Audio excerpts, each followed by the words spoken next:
Черняховский слухаю. Иван Данилович, Слухаю вас, товарищ Жуков. армію здайце генерал-полковнику Курочкину, а самі завтра, 13 красавіка, павінны быць у Москве. Самолет для вас падрыхтаваны. Вас выклікае Верховны. Товарищ Сталин? Але по якому питанню, товарищ Жуков? Больш нічога не ўпаўнаважаны вам гаварыць. Жадаю поспеху. Дякую.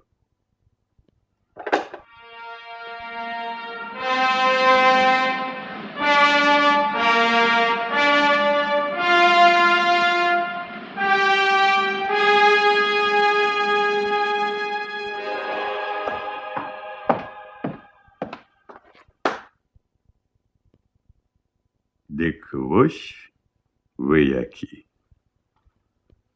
Прошу, сядайте, товарищ Черняховский.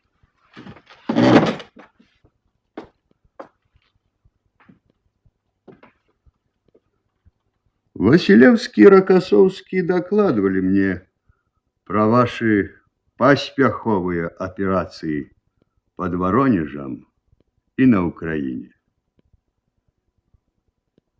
Палітбюро вырашыла прапанаваць вам пасаду камандуючага фронта. Ён будзе называцца трэцім беларускім. Здолееце?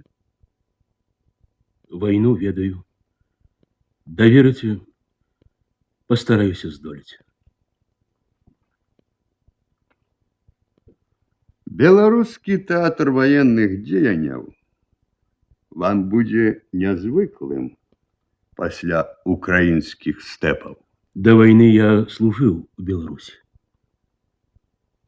Скажите, а як вы оцениваете становішча 60-й і суседніх з ёй армій на стыку першага украінскага і беларускага фронтоў? Войски гэтых фронтов навісли над флангом группы армій «Центр». І немцы боятся нового котла. Яны абавязкова будуць умацоўваць гэты раён. Значыць, германскае камандаванне чакае, што влетку мы пачнем актыўна дзейнічаць не ў Беларусі. Так, товарищ Сталин. И немцы не выпадкова сцягнули силы на правое крыло першага украинского фронта. Калі стварыць уражанне, што мы рыхтуем там вялікае наступленне, то яны будуць працягваць нарошчваць сілы.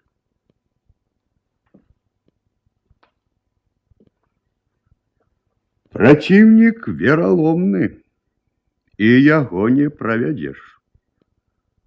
Немцы уважліва сочаць за перамяшчэннем наших танковых армій і думаюць, што там, дзе мы іх сканцэнтроўваем, і будзе галоўны удар.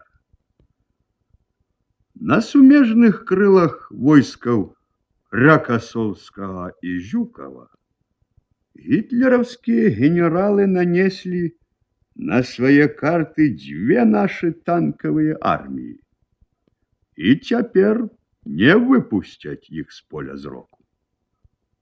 А мы, каб канчаткова заблытаць праціўніка, вырашылі пакінуць іх на Украіне. А асноўную масу танкаў з рэзерву стаўкі выкарыстаем не для папаўнення гэтых армій, а для галоўнага удару ў Беларусі. У другой палове чэрвеня разгорнецца бітва за поўнае вызваленне Беларусі, і пасля прарыву да Мінска эстафету падхопяць украінскія фронты. Такая агульная задума. Зразумела, товарищ Сталин. Каб наблізіць управленне да войскаў, замест заходняга фронта мы вырашылі стварыць другі і трэці беларускія фронты. Вам прапануем прыняць трэці беларускі. Я готовы, товарищ Сталин. Дазвольце удакладніць кадровае пытанне. Гэта ваша кампетэнцыя.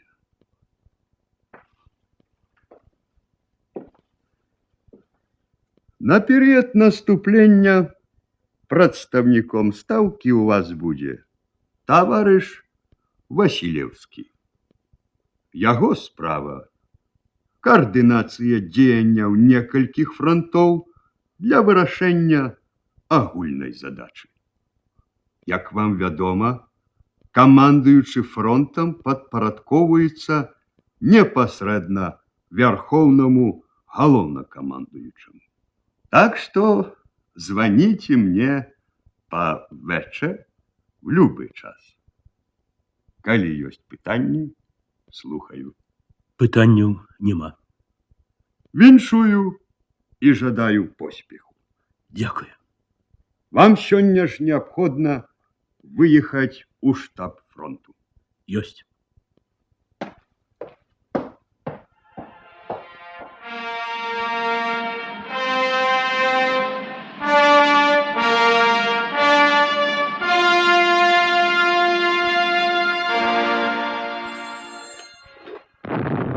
Член военного совета фронта Макаров слухае.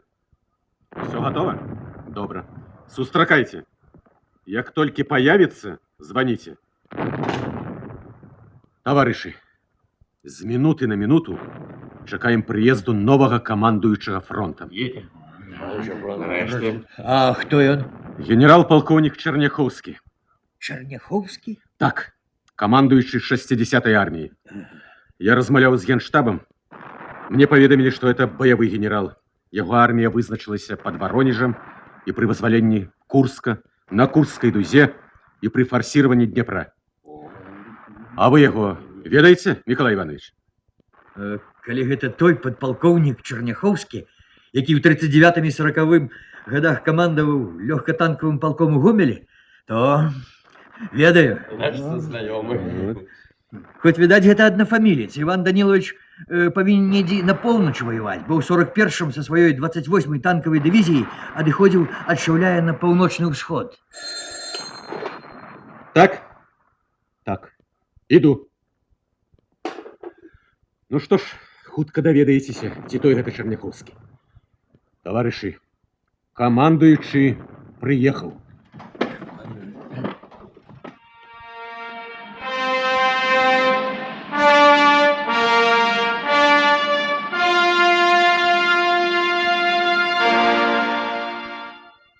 Командуючий чакае вас, товарищ начальник управления кадров.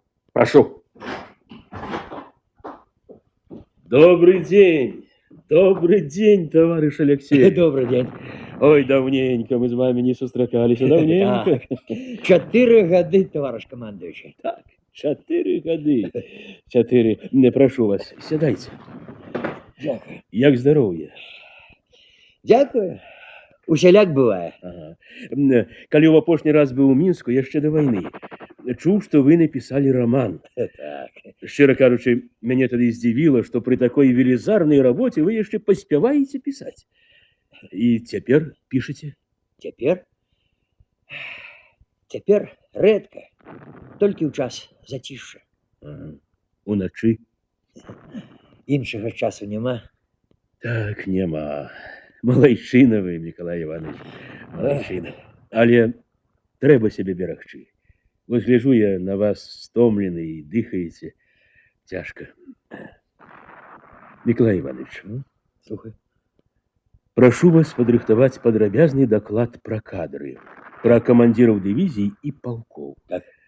Біяграфічныя звесткі як мага карацей, падрабязней пра маральна-баявыя якасці і асаблівасці характару. Зразумеў. А то, не ведаючы людзей, на першых кроках і дроў наламаць можна. Да сярэдзіне чэрвеня трэба укамплектаваць усе дывізіі. Ды і рэзерв афіцэраў назапасіць з такім разлікам, каб даволі было на цэлы месяц наступальнай аперацыі аж да Мінска. Да Мінска? Так, да Мінска, а можа і далей, дарагі Миколай Иванович. А цяпер у мяне да вас асабістая просьба. Слухаю. Тут неподалеку служыць мой малодшы брат, Чарняхоўскі Александр Данілович. Адшукайце яго, калі ласка. Слухаю. Ну вось, значыць, зноў будзем служыць разам. Пробачьте, товарищ командующий. Так. Член военного совета Василий Емельянович Макаров. Иван Данилович, Добрый с день. приездом. Добрый день. Добрый день. Иван Данилович, выгляд у вас стомленный с дороги, не шкодило б и отпочить. Нічога паспею. Ну что ж, товарищ Макаров, я рады, что разом доведется воевать. Сядайте, товарищи. Коротко поведомляю. Ставка приступила до падрыхтоўкі беларускай стратэгічнай наступальнай аперацыі под кодавай назвай «Багратион». Перед войскамі трох беларускіх і першага прыбалтыйскага, а таксама перед партызанскімі злучэннямі пастаўлена задача разгромить группу армий «Центр». Трэцяму беларускаму фронту надаецца пры гэтым вельмі важное значение. И, каб апраўдаць давер, нам с вами доведется попрацаваць. Товарищ Макаров, что вы лічыце першаступеннай важности задачай, с чего мы павінны пачынаць? Штаб фронта у нас працаздольны, але ў сучасны момант, трэба шчыра сказаць, не гатовы да рашэння пастаўленых перад ім задач. Чым же справа? Штаб гэта мозг арміі. Відаць, адбіліся папярэднія няўдалыя наступальныя аперацыі, пачынаючы з восені 43-го і да вясны 44-го. Штабісты лічаць сябе ў некаторай ступені вінаватымі ў мінулых няўдачах і хвалююцца, чакаючы сустрэчы з вамі. Некаторыя баяцца, што за вамі прыйдуць штабісты 60-й арміі. Калі ім удалося правесці 12 няўдалых аперацый, то трэба зрабіць так, каб удала организовать 13-е. Спадзяюся, яны ў забабоны не вераць? Не. І яшчэ, товарищи, ніякіх перастановак до конца операции «Багратион» не будет.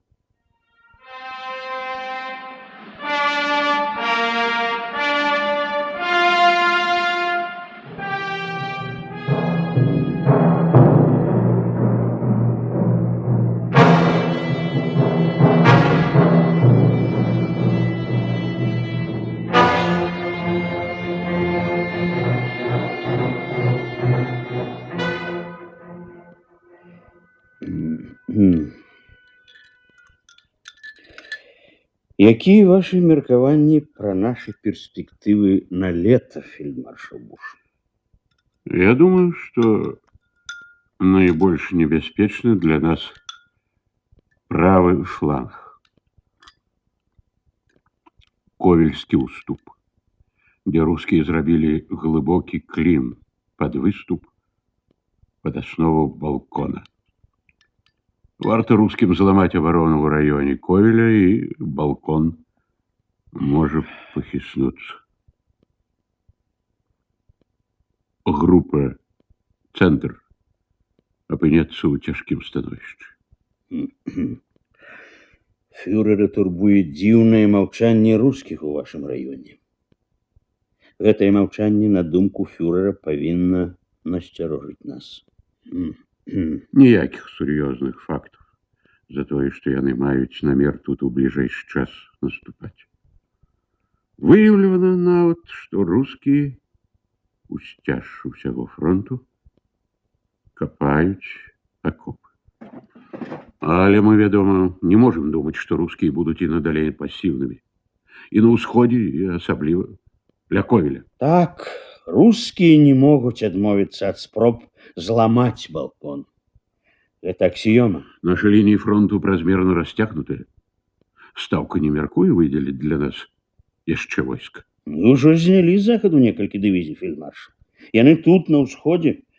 Мяне прасілі напомніць вам, што тут лепшыя дывізіі, цвет германскай арміі. Я гэта ведаю. Фюрер надае вельмі важнае значэнне дзеянням групы «Центр». Вынікі вашых аперацый, фельдмаршал, будуць мець не толькі ваеннае, але і палітычнае значэнне. Нас не могуць чуць. Не. Я маю указанне паведаміць вам важную вестку. Яна мае дзяржаўнае значэнне і таму, як вы разумееце, павінна быць у найстрогім сакрэце. Вядома. Берлін мае намер пачаць сакрэтныя перагаворы з Лонданам і Вашынгтонам. У нас, лічыць, ёсць сур'ёзныя шансы дамовіцца. Англасаксы, вядома, будуць выгадваць, прынюхвацца. Наш поспех там будзе залежаць у вялікай ступені ад вашых поспехаў тут, разумееце? Вы гаворыце вельмі цікавыя рэчы, генерал. Большага я не магу пакуль сказаць. Павінен толькі паведаміць, што пра дзяржаўную тайну, якую я вам адкрыў, ведаюць толькі некалькі чалавек. Цікава. Вельмі цікава. Так. А што вы можете сказаць, фельдмаршал, аб прызначэнні рускімі генерала Чарняхоўскага? Пакуль амаль нічога, акрамя таго, што Чарняхоўскі малады, энергічны генерал. Ён, як лічыць рускі, добра праявіў сябе пад Кіевам. А ці не азначае прызначэнне маладога энергічнага генерала, што рускія не збіраюцца тут сядзець? У маладосці многа энергіі, але звычайна недастаткова вопыту. У іх ёсць Ракасоўскі на паўднёвым флангу. Мяне асабіста больш непакоіць Ракасоўскі. Гэта вельмі вопытны, небяспечны праціўнік. Ракасоўскі. Так. Небяспечны.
Иван Данилович, вы раскрасили уже 4-ю карту.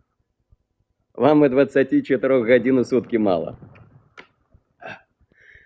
А ты ведаеш, Алёша, што сказаў Кутузаў на военным совете ў Філях? Да не. Ён сказаў наступнае: дык значыць, панове, мне плаціць за перабітыя гаршкі. Брані Бог, я не параўноўваю сябе з Кутузавым, але хачу сказаць, як глыбока Кутузаў адчуваў сваю адказнасць за лёс арміі. А ў наш час адказнасць камандуючага яшчэ большая. Толькі адной тэхнікі колькі ў нас. Таму і даводзіцца працаваць над 4-й. Да я разумею, Иван Данилович. Але чаму вам не выслухаць спачатку прапановы сваіх памочнікаў? Не, Алёш. Канешне, ты ведаеш, я прыслухоўваюся да думкі кожнага. Але перш чым слухаць, трэба спачатку самому разабрацца. Да таго ж я ўсе патрэбныя даведкі ад іх атрымаў. Все яшчэ сумняваешся у маім метадзе. Чаму ж, товарищ камандуючы? Толькі ж і адпачыць не грэх. Хопіць пра гэта, хопіць, Алёша. Апроч таго, мне не толькі за сябе думаць трэба, але і за камандуючага цэнтрам. Ты думаеш, фельдмаршал фон Буш сядзіць па той бок, склаўшы рукі? Я вось 4 карты скрэмзаў, а Буш, думаеш, меней?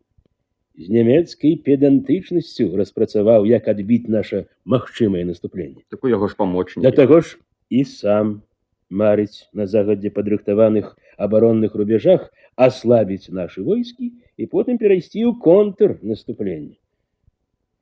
Авантура, вядома, але нам трэба падумаць і аб гэтым. Ну, ось паглядзі на карту, Алёша. Справа не толькі ў гэтай чырвонай страле, якую так прыгожа намалявалі. Каб зруйнаваць абарону праціўніка, артылерыст робіць свае разлікі, авіятар свае. Хто павінен аб'яднаць і суаднесці іх намаганні? Камандуючы са сваім штабам. Уяві на хвіліну, намі штосьці не прадугледжана. Наступленне захлынецца, мы панясём страты. За ўсё гэта з нас спытаюць і сучаснікі, і нашчадкі. Гісторыкам лягчэй. Возьмуць дакладныя дадзеныя аб праціўніку, аб нашых войсках, прыкінуць за і супраць і пачнуць разважаць. Прычыны няўдач войскаў Чарняхоўскага ў тым і ў гэтым. Раскладуць па палічках усе нашы памылкі, падведуць вынікі, а мы рашаем задачу з многімі невядомымі. Ну так, і ўсё ж адпачыць трэба. Няма часу, Алёша, няма часу на адпачынак. Праз кароткі тэрмін у Маскву, у стаўку Верхоўнага. О, родных пабачыце. Хто ведае, у мінулы раз не давялося. А дачка не Луся, зусім вялікая стала, выдатніца. Як там жонка адна з імі? А хлопцу ж бацька патрэбен. Так. Ну, Алёша, давай чайку, ды памацней. Гэта мы ўраз! Александр Данилович! Товарищ генерал-полковник, глядите, кто прибыл. Товарищ генерал-полковник. Саша, Саша, браток. Ах, які ж ти ладний став. Ну, здоров, здоров. Здорово, Ваня. Ти сідай, Саша, сідай. Зараз і чай подоспіє. Зараз чайку поп'ємо. А потім тобі відпочивати. Відпочивати, Саша? Ти не кривдуй на мене, мені ще попрацювати треба. У день справ много, то звонки, то люди. Ваня, ось і побачилися.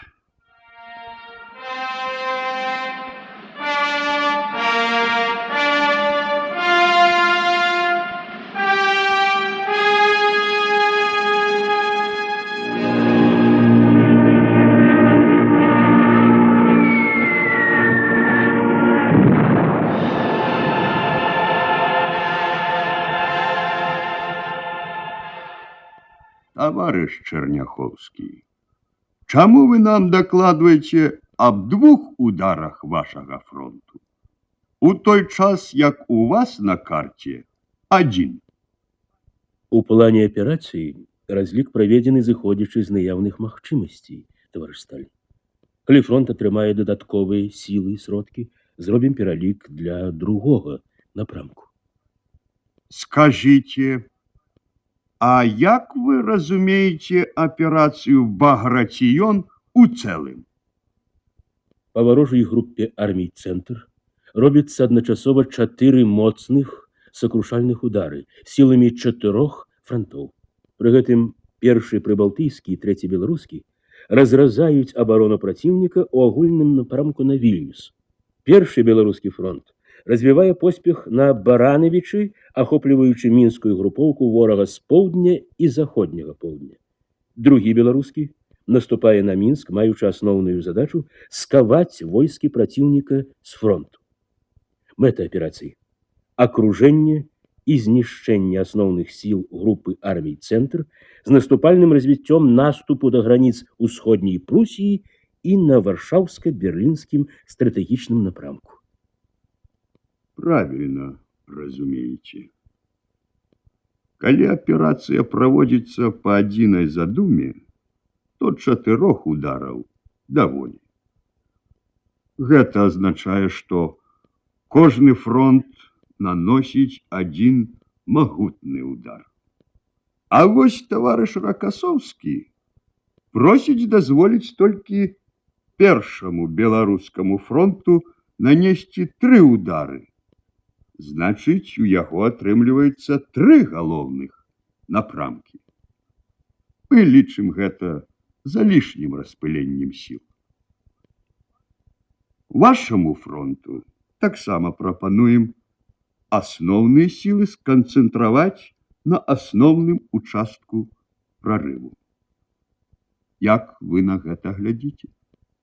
Мне цяжка сказаць, таварыш Сталін, чым выклікана неабходнасць 3 удараў на участку першага беларускага фронта.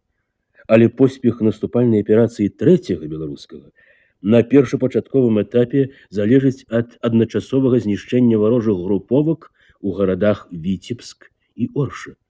Не прадугледзеўшы гэтага, немагчыма перашкодзіць праціўніку манеўраваць сваімі сіламі.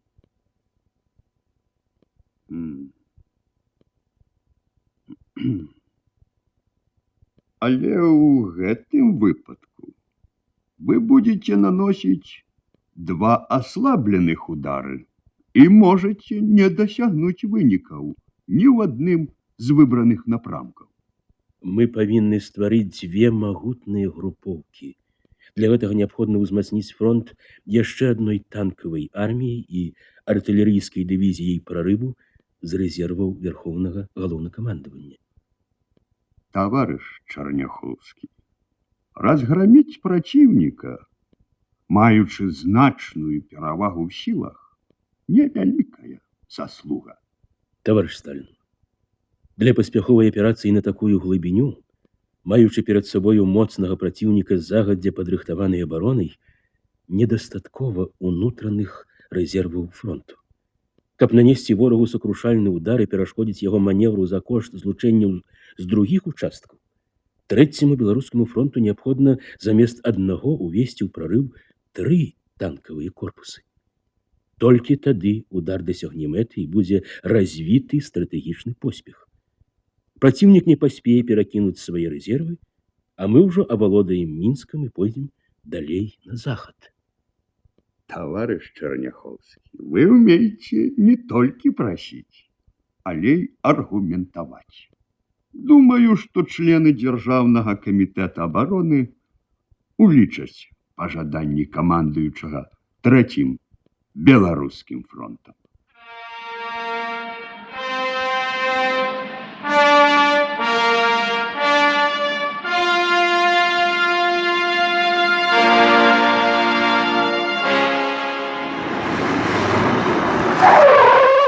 А я, прызнацца, уяўляў вас больш грозным, таварыш партызанскі генерал. Думаю, у вас барада до пояса. Я таксама уяўляю вас старэйшым. Ну што ж, не будем губляць дарма часу.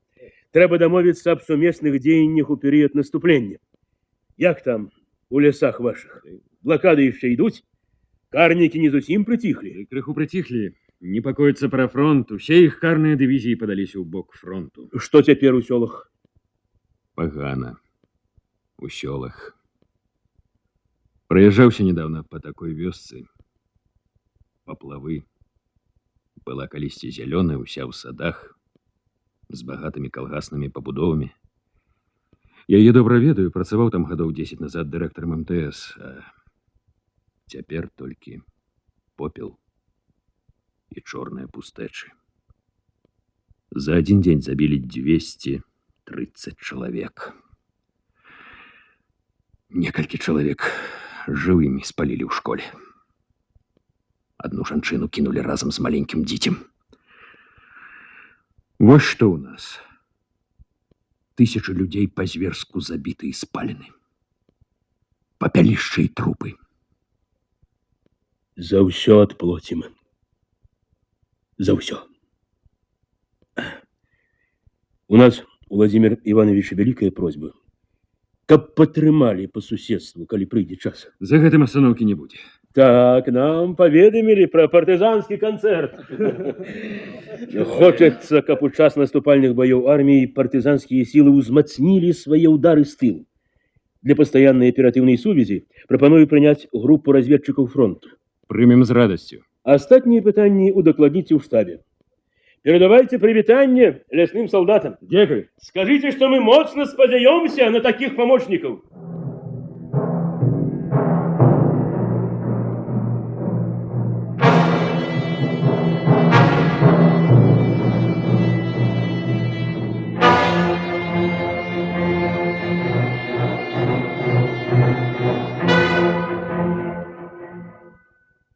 Слухаю. Слухаю. Что? Як же так? Ну, теперь не спынешь. Так что неоткладно перенацельте артиллерию и авиацию, бо могут бухнуть по своих. Перенацелили? Добро, денежите. Частей информуйте меня. Что здарилось? Здарилося. Здарилося, Василий Емельянович, тое, чего и сам Бог не мог угадать. Пехота одного из батальонов 19-й гвардейской стрелковой дивизии, товарищи, самостойно поднялась в атаку. А за ёй перейшла в наступление и вся армия. Так что Людвикову ничего іншого не осталося, як отдать загад об наступлении. Будем робить, как усё ішло, як мае быть.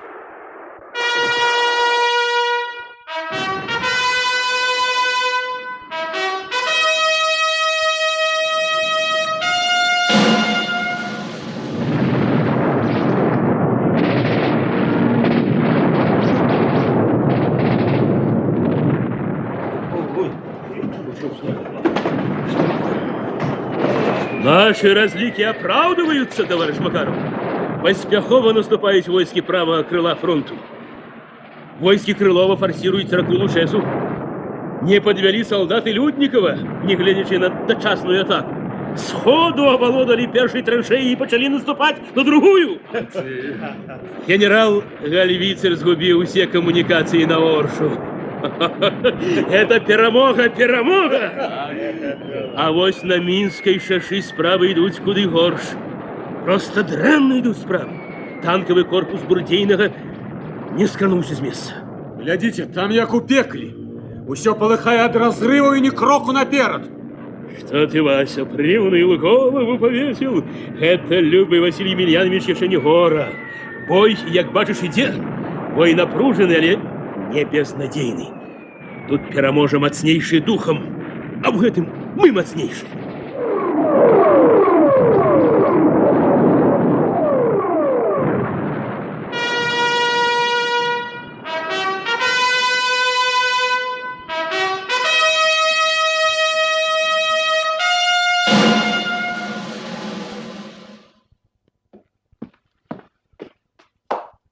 Товарищ Иолкин, что-то новое?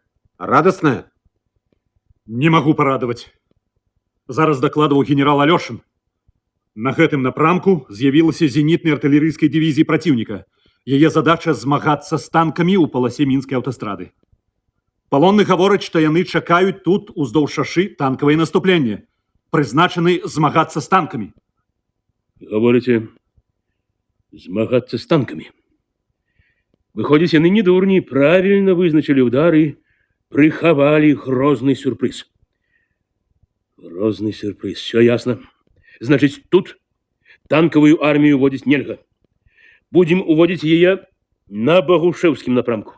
Але там забалоченные месцы. Начальник инженерных войсков запомнил мне, что танки там пройдут. Значит, будем докладывать об необходимости такого маневру маршалу Василевскому. Думаю, он нас подтримает. Решение такое. 5-ю гвардейскую танковую армию ночью отвезти у район Чакання, перегрупповать у полосу наступления армии Крылова и у ранку 26 червня увести у прорыв на Богушевским напрамку.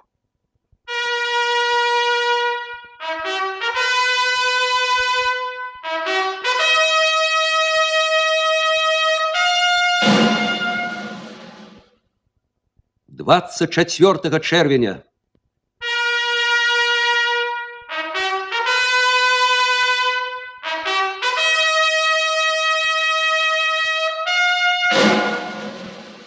Загад вярхоўнага галоўнакамандуючага генерал-палкоўніку Чарняхоўскаму.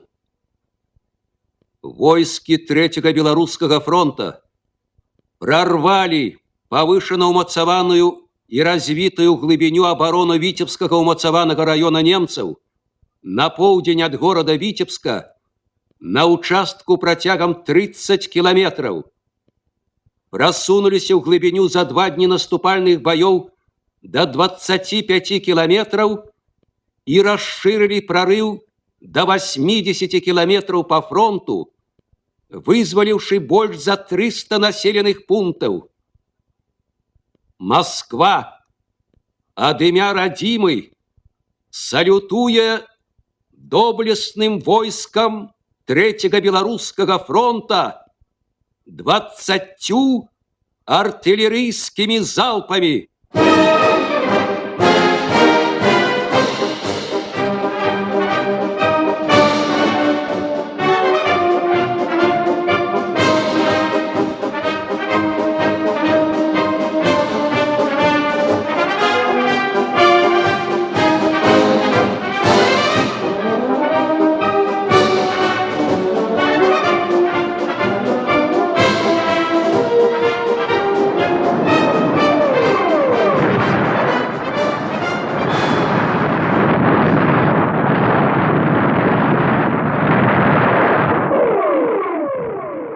Двадцать 25 чэрвеня. Лед рушил, дорогий Василий Емельянович.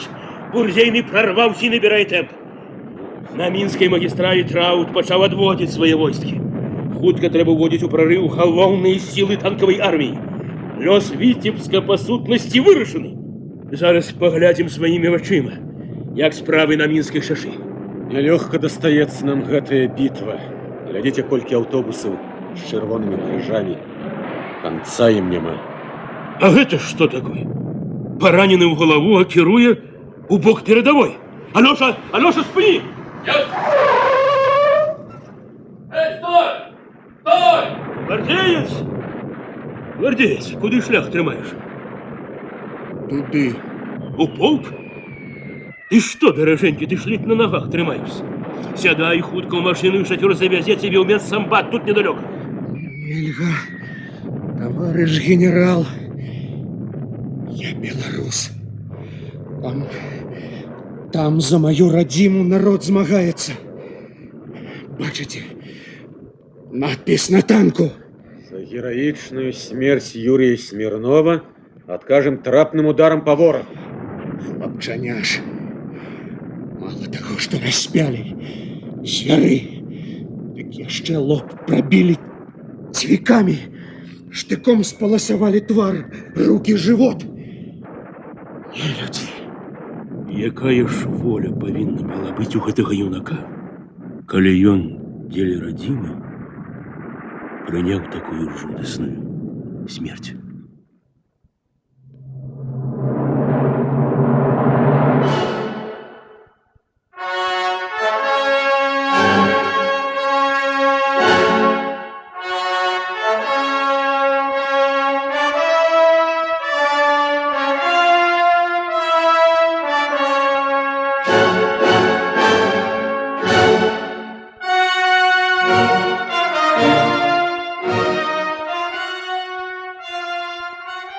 Двадцать 26 чэрвеня.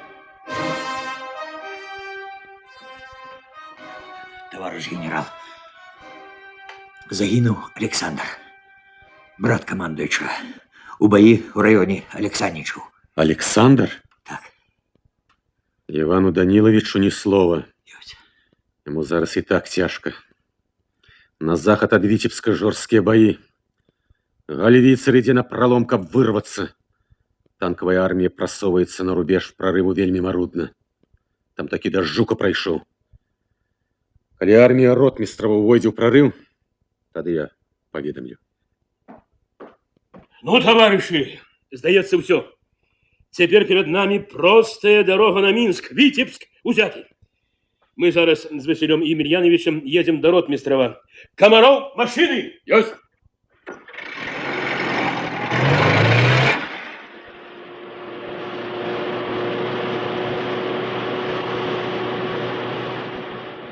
Нечто вы мне, Василий Емельянович, не подобаетесь.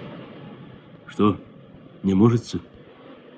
Дрянная вестка, Иван Данилович.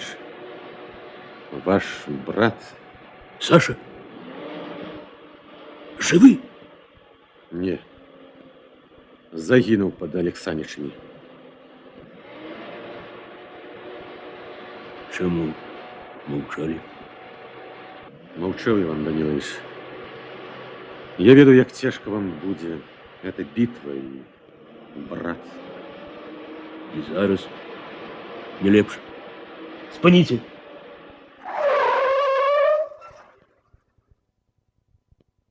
Саша, Саша.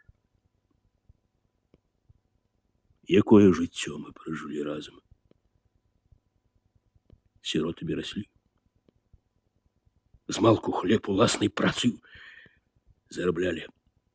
И семью кормили.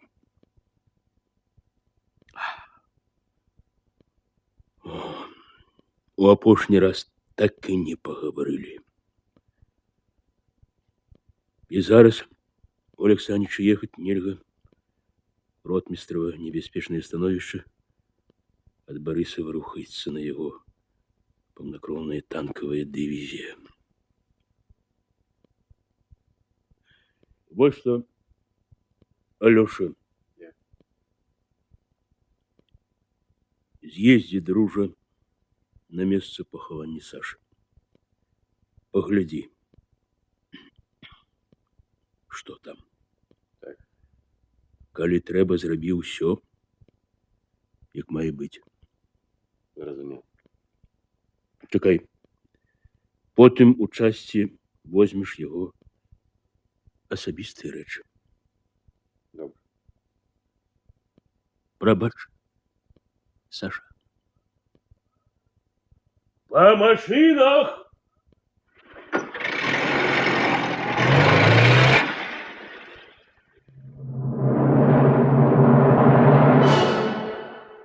Двадцать 7 червеня.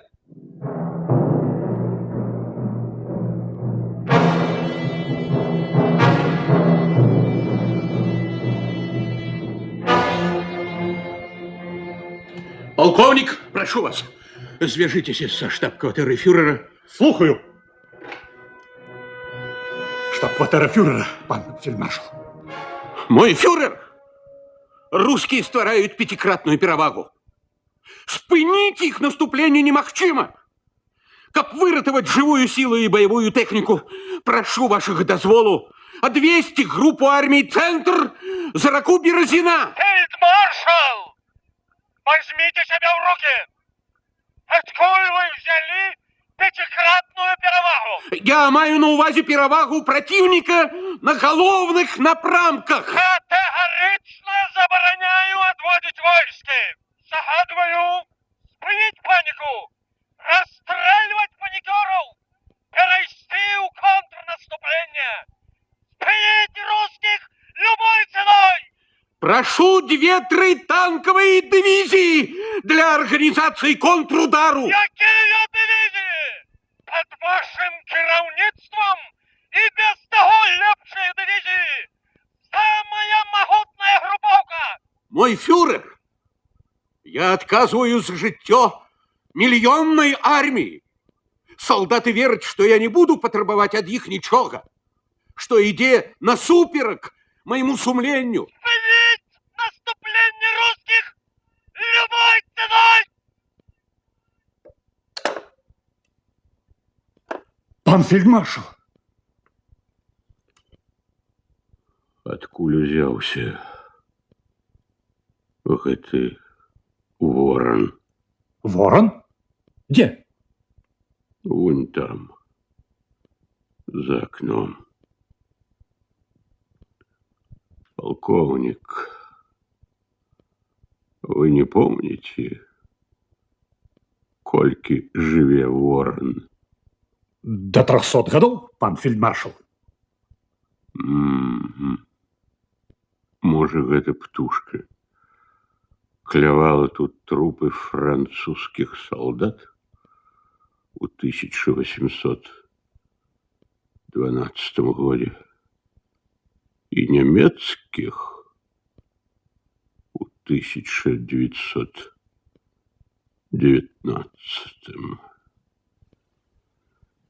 І цяпер чакае, калі наступіць наш час.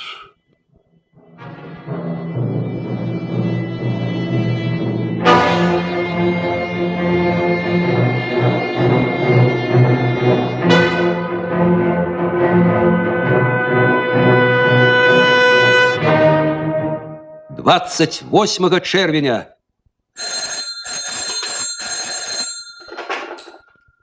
Черняховский слухає. Товарищ Черняховский, до нас дошли звестки, что противник с оперативного резерву кинул танковую дивизию в вашу полосу, так? Не зусім так, товариш Сталін.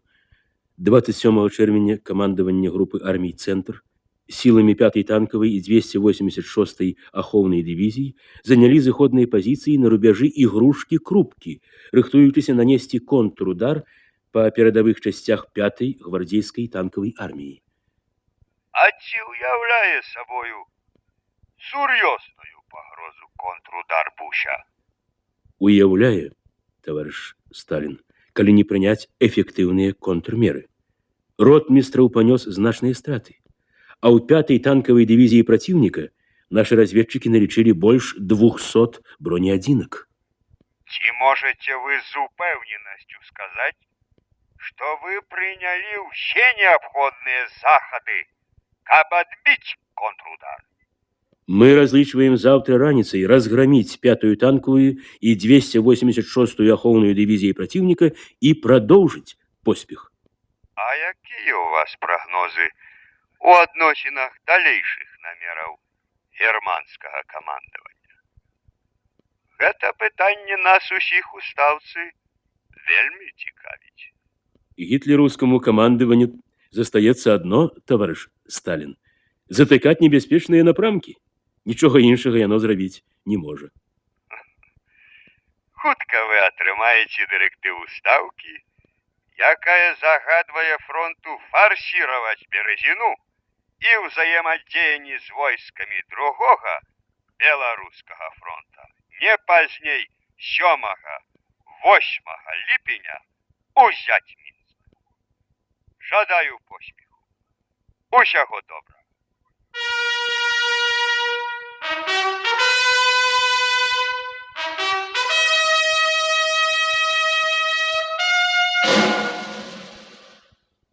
Трэцяга ліпеня.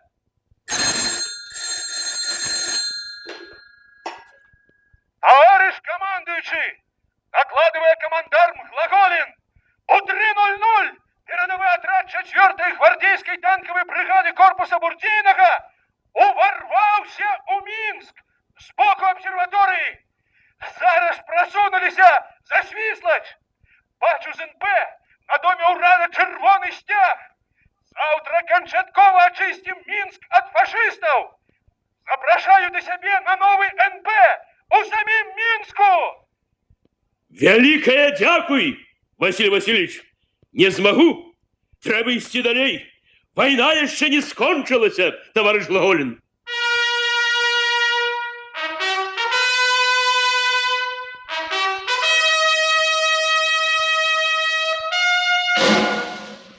Шестнадцатого ліпеня.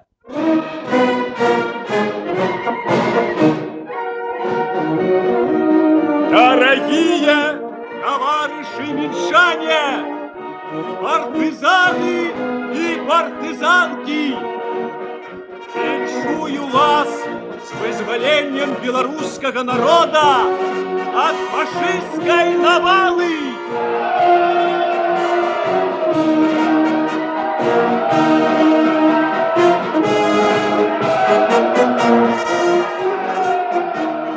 дзеля вось таких минут варто жить и змагаться. И ховать близких и переносить невероятные напружения. Варто, Василий Емельянович. Варта, Иван Данилович. Товарищи минчане! Вы показали себе доблестными патриотами у гэтые страшные 3 годы. Вы не скорылися ворогу.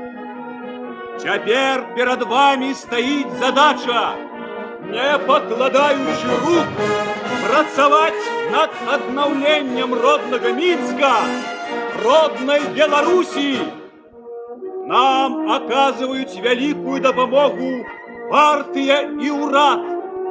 Нам допомагає вся країна. Уже идут первые эшелоны. Мы залечим раны нашей чудовной столицы. Як ладно идут. Молодцы, гвардейцы! Эта сила — наш резерв. Ее, Иван Данилович, мы будем громить фашистское логово и перемагать. —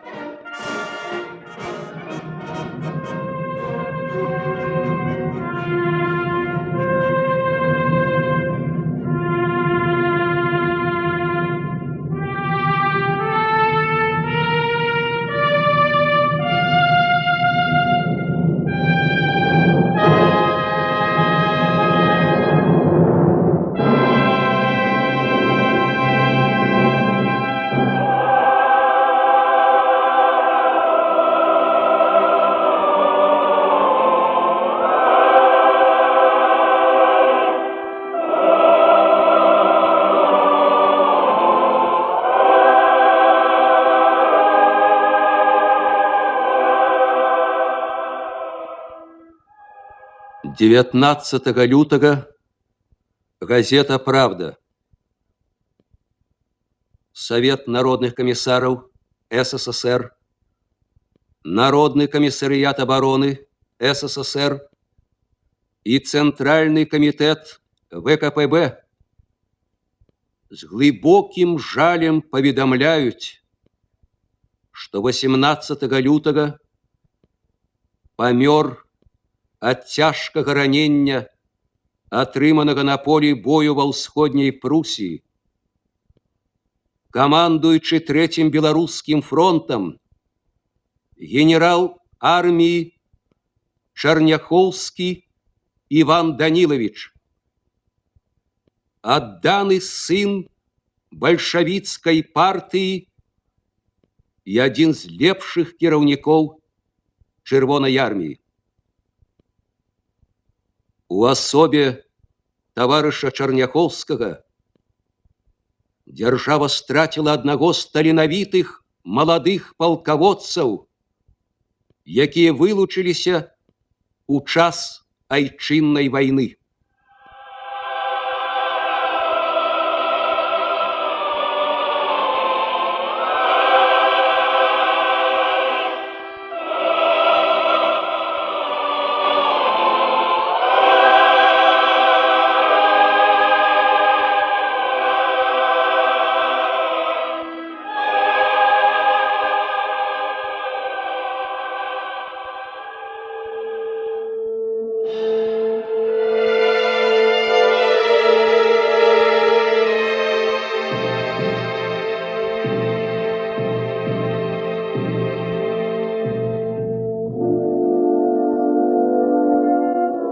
Жыццё двойчы героя Советского Союза, генерала армии Черняховского,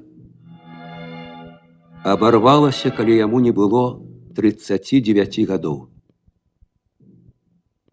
Жыццё Ивана Даниловича Черняховского працягваецца ва ўдзячнай памяці народа. Без смерти полководца гэта город Черняховск у Калининградской области и улица Черняховского у адроджаным Минску. Гэта величныя монументы ў Вільнюсе и Вінніцы. Гэта песни и книги, у якіх жыве яго імя. Бессмерце палкаводца — гэта ясная наша ява, аб якой ён марыў, у імя якой змагаўся і аддаў жыццё.